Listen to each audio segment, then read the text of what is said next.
Hey everybody, it's NJ, and seeing how it's so cold I can't work, I thought I might do a video this morning. So, one of the styles of knives I make out of these coil springs.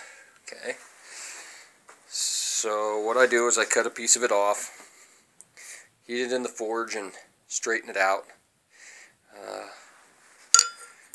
And then I draw the blade out, and I either do it by hand or I use this tool, which is my KA75 air hammer.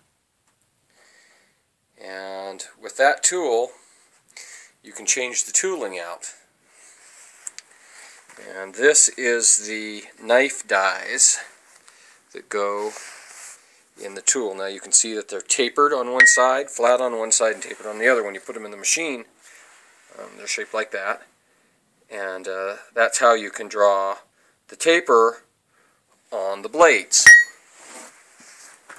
Here's a pretty typical blank. Once I get done with it, here's a pretty typical blank before I finish. Okay, it's going to be a nice little knife. This is actually a piece of that spring. It'll be a full tang knife. Here's one I made out of a rasp. This one I've actually polished a little bit, getting it ready to drill the holes and everything in it. It's all annealed.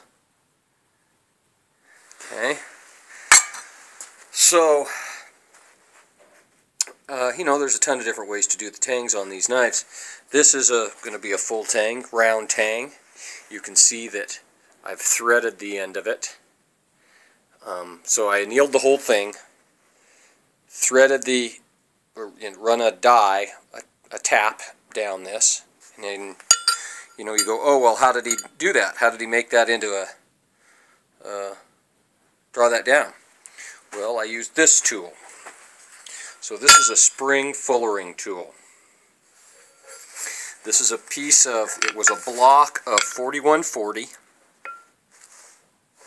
Okay. While it was still a block in that form, I drilled it with a 3/8 hole, and then I cut it in half with a bandsaw.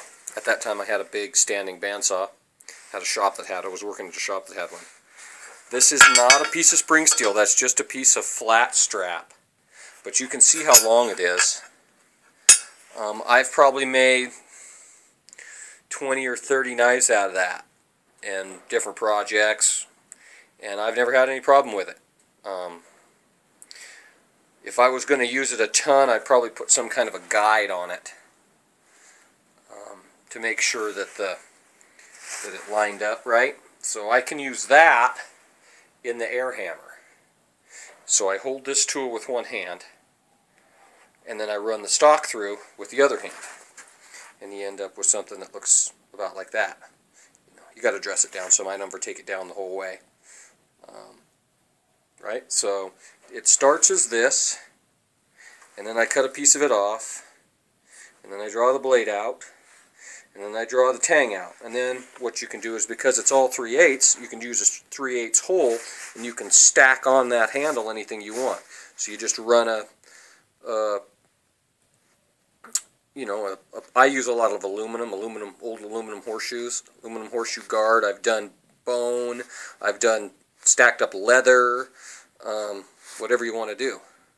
So anyway, that's another little idea for some tooling for you guys doing those knives.